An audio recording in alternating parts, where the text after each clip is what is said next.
We begin with Bright Simmons. And as we understand, after COVID, the G20, the Paris Club, decided to see if they could do something for certain, distressed countries. And as we understand, there are those that are seeking debt restructuring, and Ken Oforiatta was talking about that, or what they call debt reprofiling, including and subsequently maybe debt cancellation. He spoke about that.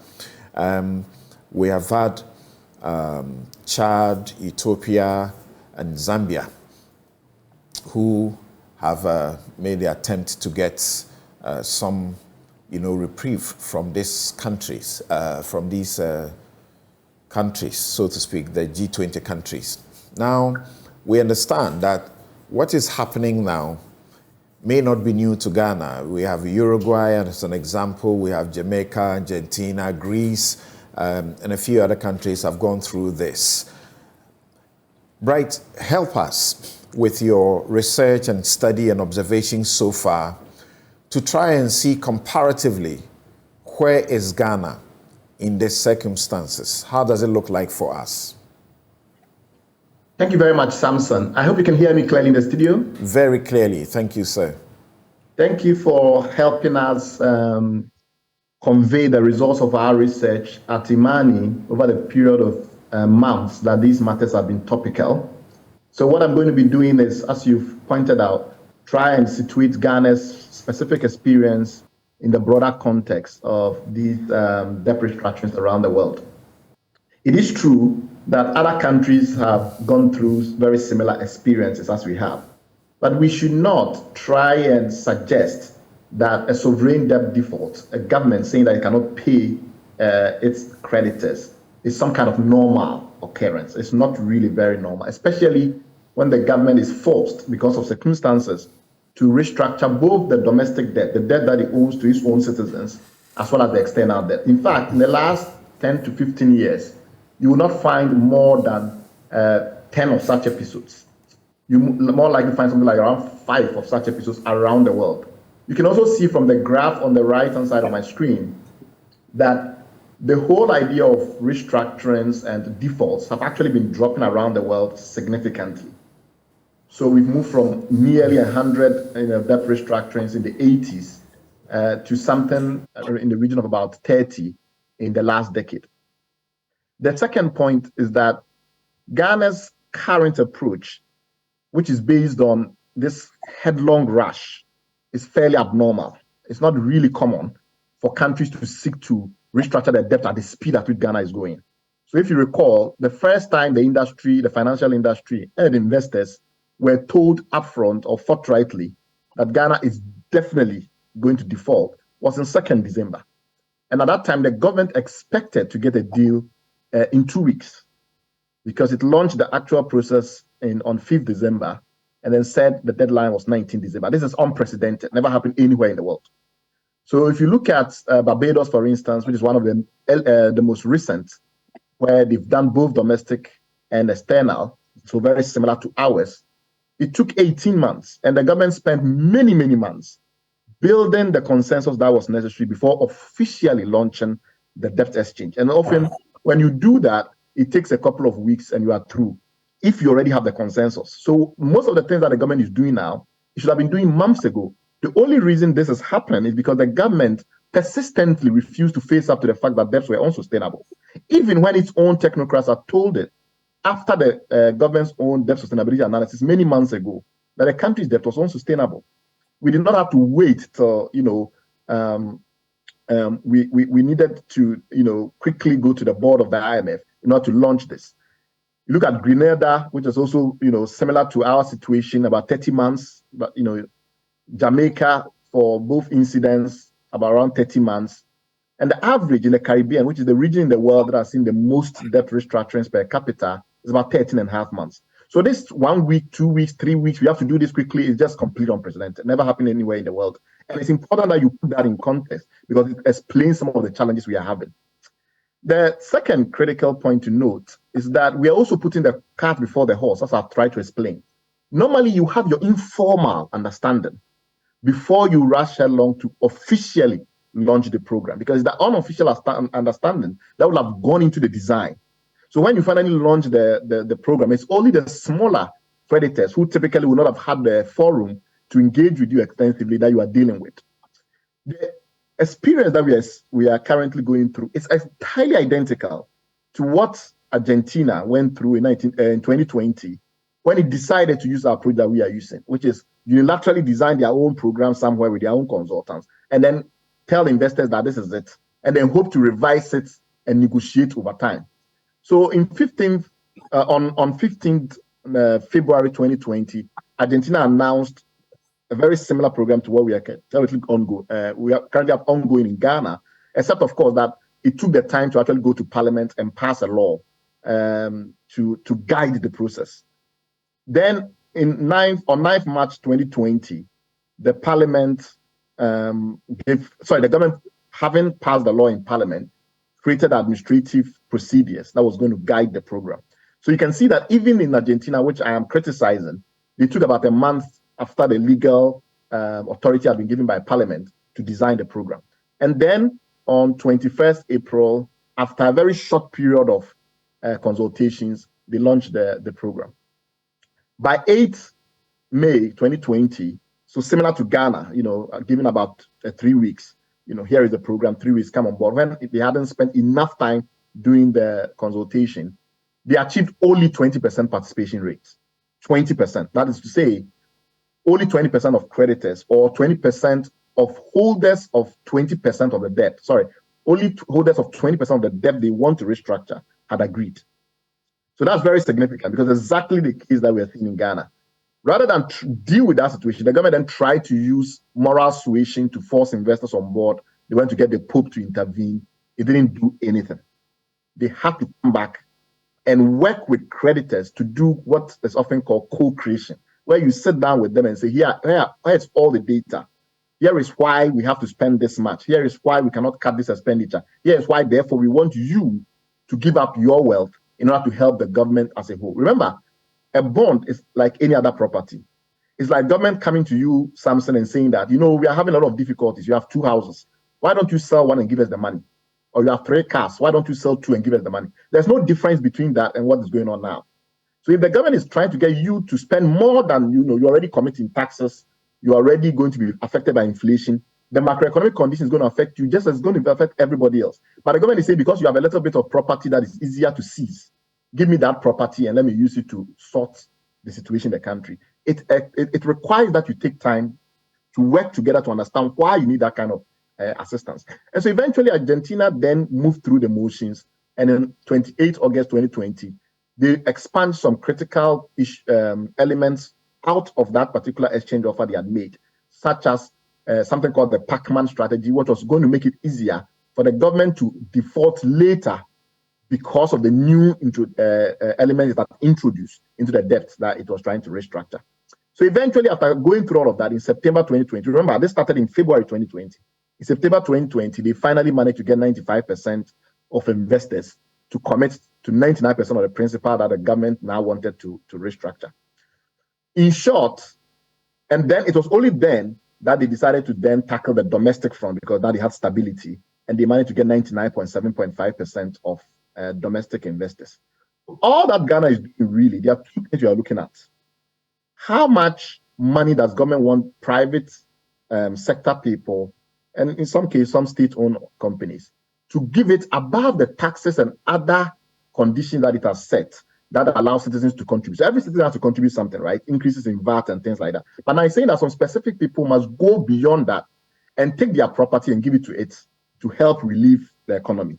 Now, the question that then arises is, to what extent are those people involved in ensuring that this works? And if you look at the Belize experience, which is not that different from us, and it's also quite recent, when the government, having gone through all that processes, all the processes that I've indicated, made the announcement on November 9th, 2016, it then had to proceed to make adjustments to liquidity profile, how much money the investors will be getting in the new arrangement, in order for a revised agreement to then be reached.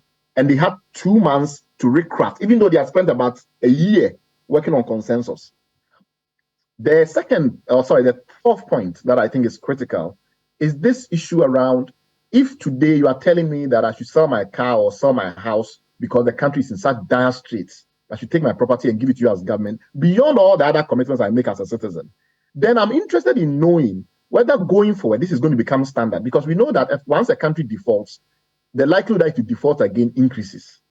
So on average, countries that they have defaulted once have then gone on to default almost 3 times in about a space of about 10 years.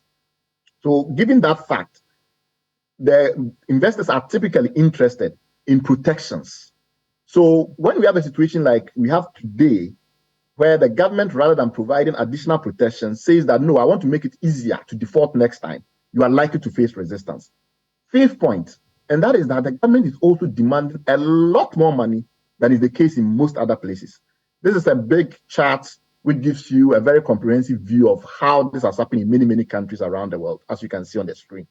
The point that I want to emphasize is that how much of the debt is government trying to restructure? So how much of your debt are you saying, because I'm under a lot of pressure, I want to change the terms to make my life easier? So if you look at it, Ghana's situation, which is almost 65% or so of the debt that is trying to restructure, is closer to only countries like Dominica and to a certain extent Argentina. But for the most part, most countries, even Russia, which is often criticized for having had a very harsh restructuring, restructured only about 32%. Most countries, Serbia did about 30%. Grenada did 53%, Belize 47%. So we are trying to restructure a bigger chunk of our debt than a lot of countries have had to do. The 7 point, is that our domestic debt exchange also actually affects investors more heftily than a lot of other restructuring that have gone around the world. So here's another example where we list some countries and how much losses the investors face. The government has tried to focus on the fact that it has not formally said it's cutting principal, but I don't know how you calculate it. Face value reduction is just one approach where you say, I'm going to pay only 70% of the debt back. The more important part is the NPV losses, the losses that I face, regardless of whether you reduce the face value or not. And when you take that into account, Russia, depending on where you were, about the median was about 50-something%. Some people get only 46% of losses. Ukraine in the range of about 18%, 59%. In Ghana, because of high inflation in Ghana, some investors are estimating loss of up to 77%. I have seen local investors take their portfolio and show 88%. So it's huge and massive. We are talking of countries like Jamaica, which we try to compare with, doing about 10 to 15% NPV losses, 8.6%, and Nicaragua doing about 25%, etc. So we are on the high range in terms of how much investors are going to lose.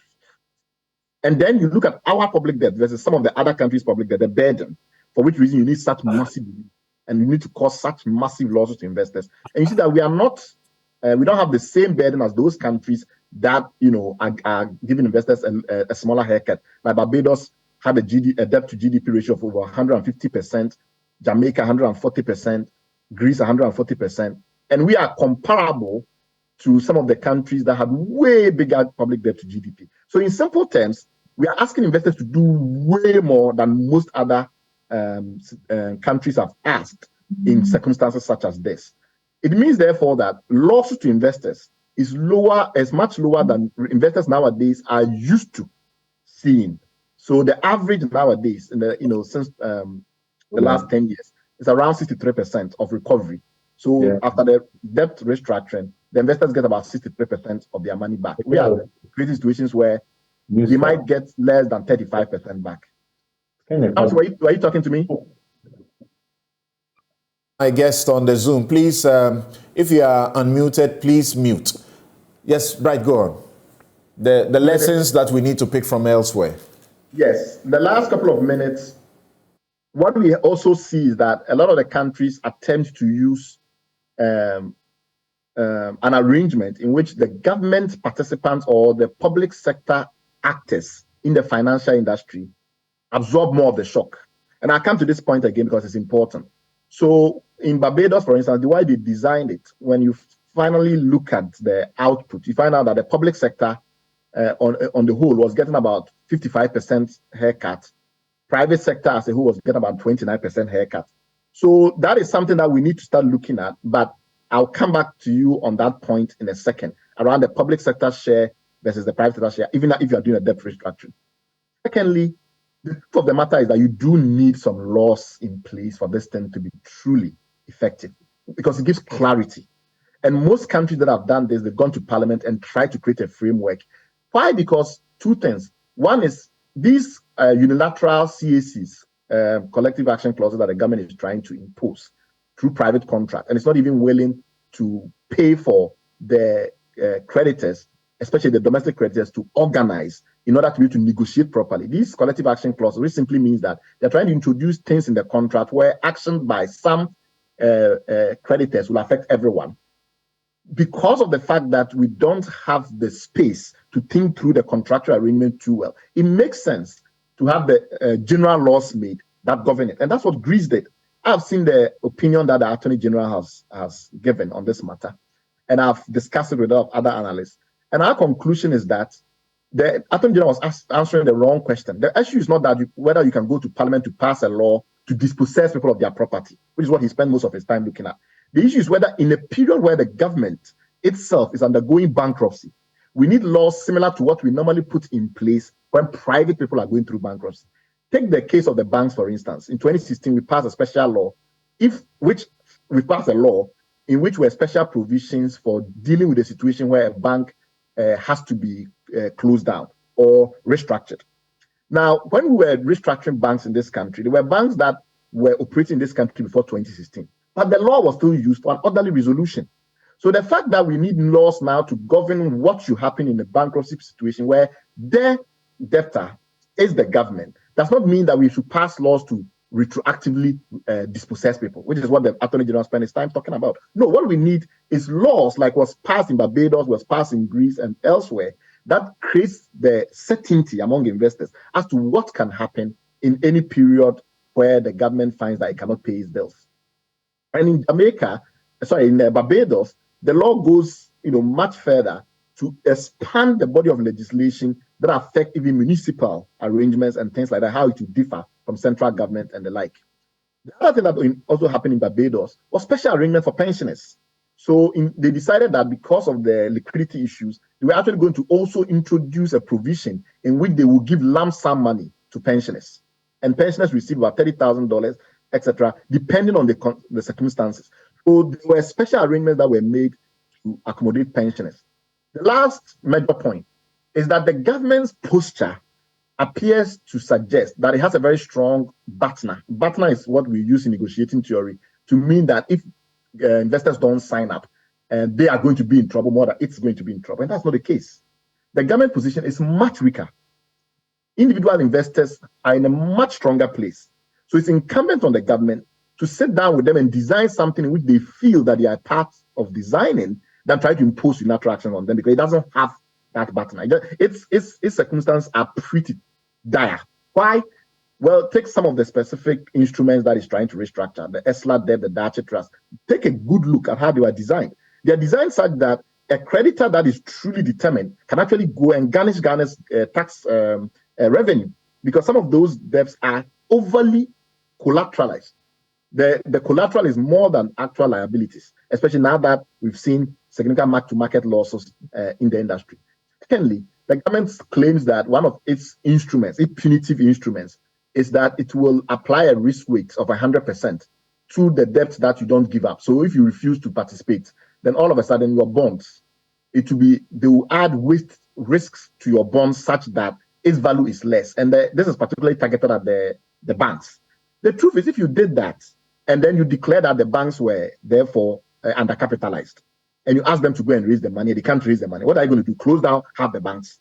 So all the government's punitive arrangements, they are effective in a situation where there are few holdouts, so that you can actually say that, okay, for these two banks, they are recalcitrant, I'll close them down, and I'll not destroy the entire industry. Where you have 30% of banks refusing to do it, you cannot close 30% of banks, because the contagion will destroy the entire financial industry. So in those circumstances, you cannot even use your punitive instruments. And if you look at all the punitive instruments the government truly have, none of them are effective. So if your punitive instruments are not effective, and therefore you don't have any strong partner, why adopt the kind of posture that the government has adopted, which is essentially that we have to ensure that we simply do what it is telling us to do, or we will suffer the consequence. That cannot work. In worst case scenario, all Ghanaians will suffer the consequences, not just 1 point something million debt holders. So in those scenarios, I just don't see the basis on which the government feels that it has a stronger position. Last critical point is that yes, it is true that the government has significant holdings in the financial industry. So it has some insurance companies, it even has some financial services players on the financial services industry, in the capital markets and the rest of it. The truth, though, is that if they decide to break ranks and decide to accept truly bad terms, as some of the banks have shown, that if you do this, our balance sheets are going to be ripped to shreds, they become uncompetitive immediately. So if GCB or one of those other institutions decide that for us, we are going to take on the government offer, regardless of what the rest of the industry does, well, the industry just waits for them to reduce their income and outcompete them. And if they get totally outcompeted, that really is the end. So what does this all mean? In summary, all this means is very simple. The government has only one optimization equation. It can reduce the amount of liquidity relief it wants. That's how much it wants these rich people or these not so rich people and these pensioners to give up to it in order for it to, lower its current burden. It can reduce the amount it wants in order to increase the participation, or it can stay where it is and lower the participation. There's no other way around it. And if it continues at the pace at which it's going, then it's going to get maybe about 30% participation rate, which will still correspond to roughly 30% of liquidity relief, simply meaning that today, the government is trying to get something in the beginning, it was trying to get in excess of $2 billion relief in only 2023, this year, from private people giving them the government that money to reduce its burden. It may not get that. It may get something around 700 million or something like that.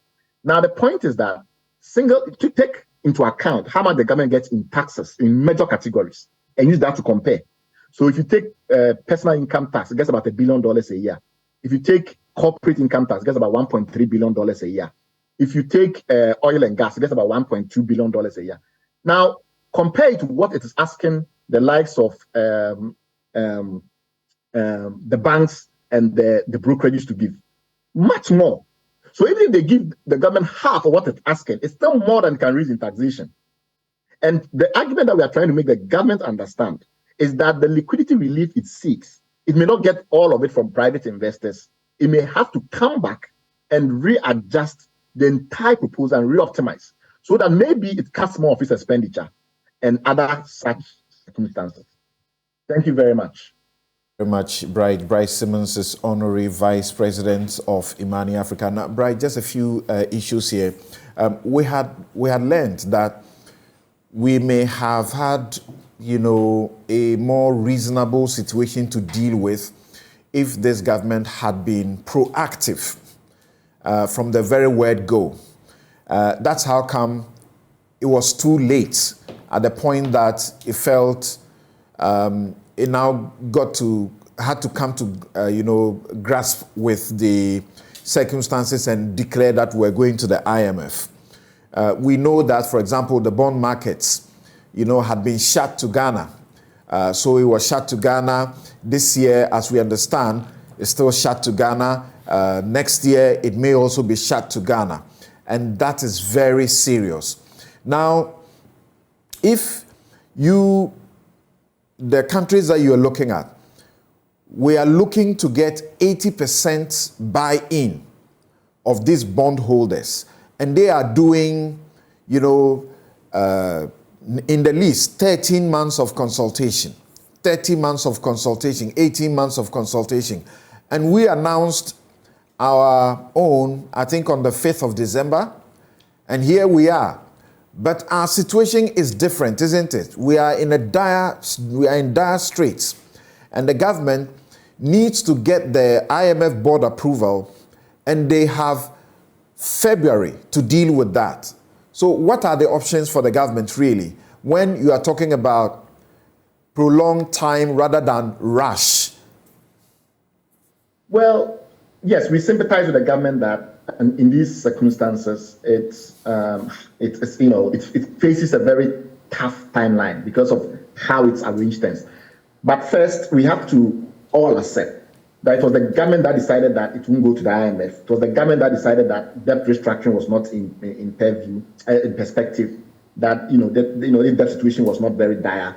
When we all know, because all of the frameworks that are used to determine whether a country's debt is sustainable or not is public knowledge. So many analysts in Ghana had used that framework to declare Ghana's debt unsustainable for many, many months.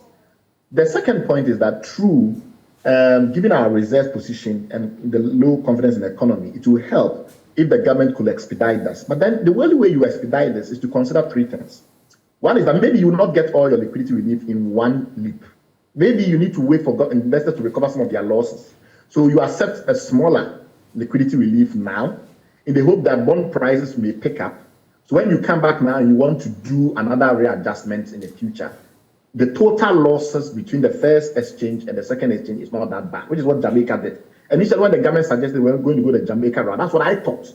I thought they were going to do a shallow restructuring and then in a few years come back and do another restructuring. There are pros and cons to both approaches, because some will say, let this be the last restructuring. But maybe sometimes the way it works is that you do a shallow restructuring, bond prices recover, so investors, some of the losses they have already made. Remember, every investor has already made losses of more than 30 to 40% in some instances already. Keep that in mind, that this is not just the losses the investors are facing. They already made losses. So maybe bond price recover and you come back and do another one, then the total set of losses are not too much. So that's one option. The second option is that you agree that, yes, the IMF will not give you a deal until you can show substantial progress with your creditors. So in that, for your negotiating position is very weak. Given that fact, what you need to do is build national consensus around recovery. So essentially, get people to feel that, truly, Ghana is in a period of crisis and we all have to work together to fix this problem. The challenge is that the government's narrative so far has not been like that at all. Listen to major government officials, and it all appears as if things are completely fine. This is a temporary blip. This is some administrative thing we are doing. This is not a national crisis. Right. If you keep to that approach, it's very difficult to ask people to work with you to make massive sacrifices. So the same time you are building cathedrals and you are announcing major initiatives, you are claiming that things are so bad that you can't pay. It's very difficult to justify that. Then the last quick point is that even if you decide that you're going to default, it doesn't give you the IMF deal, because the IMF deal will not be based on the back of a default. And on top of that, if you default, it doesn't mean that people are not going to get their money. Argentina defaulted in the early 2000s. People spent 14 years in the courts, and some got all their money back. So you don't really have alternatives that are plausible. In those circumstances, just simply work with people and bring them together as you're starting to do now. Yeah. So say, how do we collectively do this? Okay. So now that you clearly, agree and admit that, our situation may be a little different because we have time. Time is not our friend. How do you expect the investors, to their attitude in all of these processes? The individual bondholders, they say a complete no, just exempt us. You listen to the finance minister, he says there cannot be a situation where there can be a complete exemption for everyone, or a complete exemption for anybody. So I don't know, from the way you are looking at it in the Argentina situation, because of the approach, kind of do my own thing and dump it on you. And I don't know, let's be frank about it. This government has been very poor at this for a long time. Talk about Ejapa, talk about e-levy, Imani and the rest of them continue to talk, but it appears nobody is listening, and now see what has come upon us. So in this situation, and as we know, they have gone to the Paris Club also. Zambia is there. We understand there's been such a slow pace in movement, very delaying situation. Our import cover, as we understand, 1.5, 1.5 months. So our situation is very critical. We can't go to the Eurobond market where we used to go. It's shut to us.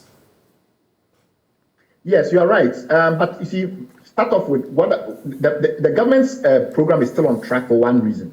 The highly regulated financial sector stakeholders cannot simply say they're not going to participate. So regardless of what happens, the banks will participate, for instance, right? They just have specific interests that they want aligned. But why are the banks also willing to do so? Because there are specific concessions that make sense in their case. For example, the government says it's going to put up a liquidity fund. Of course, it hasn't found the money, but at least it has a plan to do about $1 billion of support, which is extra and independent. Now ask yourself, what are the individual bondholders getting? So if the government is willing to make all these concessions, change regulatory rules. In fact, the funny thing I realized was that in Barbados and Jamaica, because of this fact, they tightened regulatory rules to prevent problems in the we are saying no, we actually have regulatory forbearance.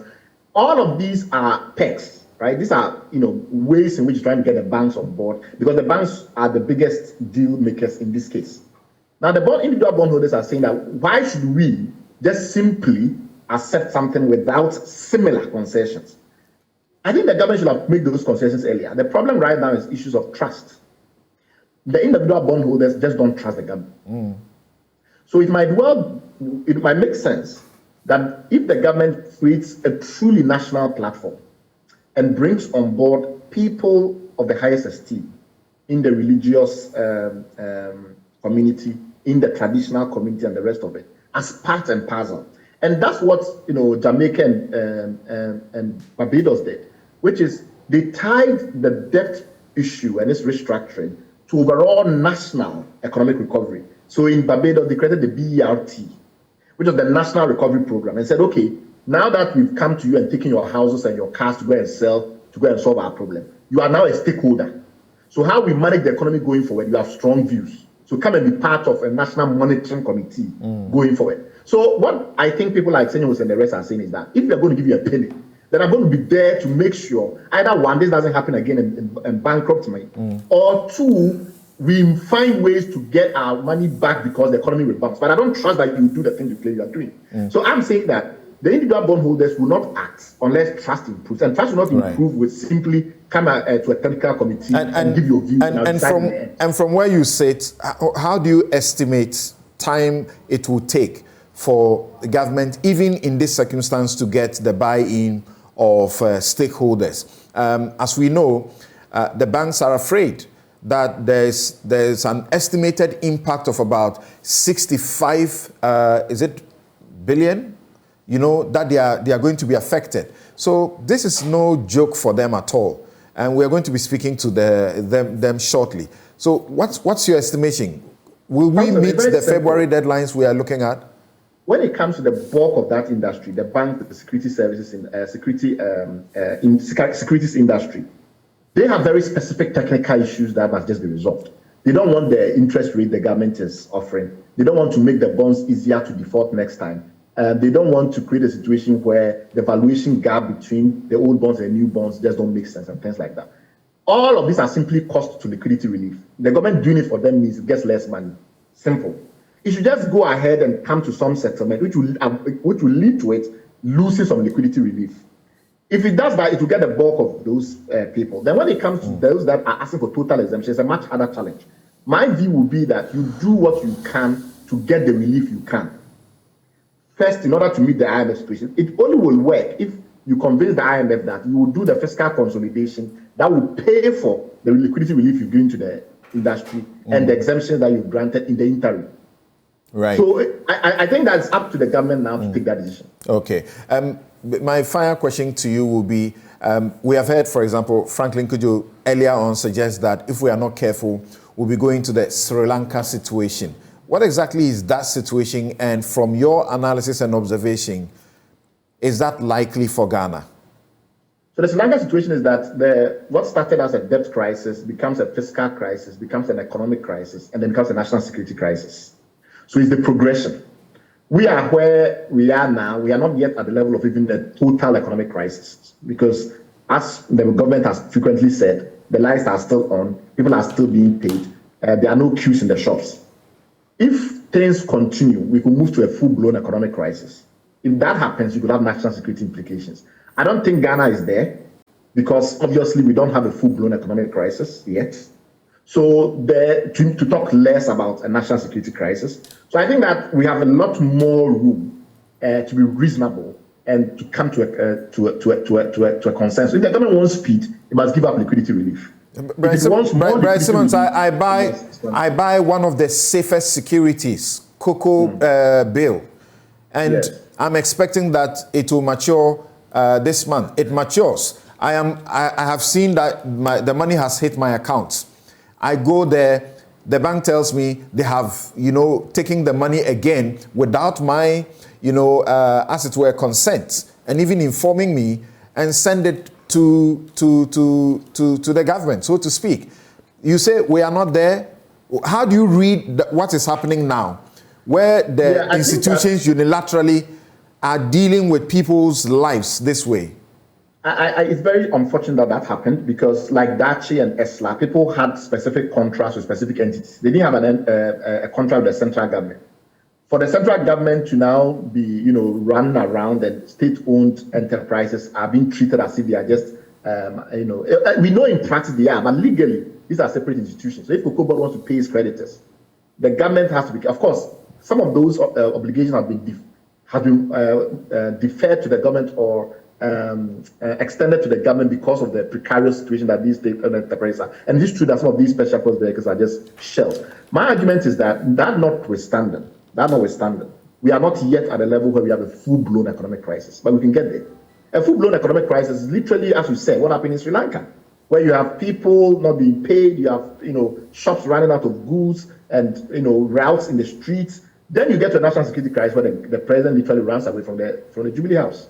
We are not there. It's objectively and evidently we are not there. So we have a lot of room still left. And there's also a lot of legitimacy still left in the government. It's still issuing treasury bills and people are still buying them. Though, some entities must buy credit bills. A lot of those that are buying must not buy. They don't have a regulatory requirement to buy. So the government even still has credit. In those circumstances, why do you allow things to degenerate further? Right. Sorry, but I said my last question, but I think 1.5 billion dollars import cover, and you say we are not at any point, and we don't have the Eurobond market. We don't have the Eurobond market where we usually would have gone to when we got to such a place. We are in a dire fiscal crisis. Let me be very clear what I'm trying to explain. We are in a dire fiscal crisis. The government's finances are in a terrible state.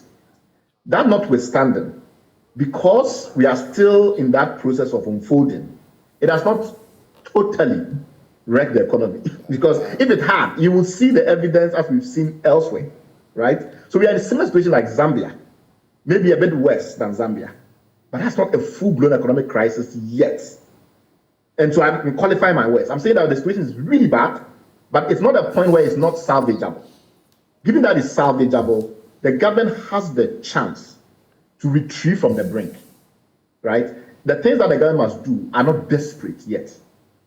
If we wait for a couple of weeks of this recalcitrance, the government's position will now be desperate. If it becomes desperate, you will see it more evidently around you.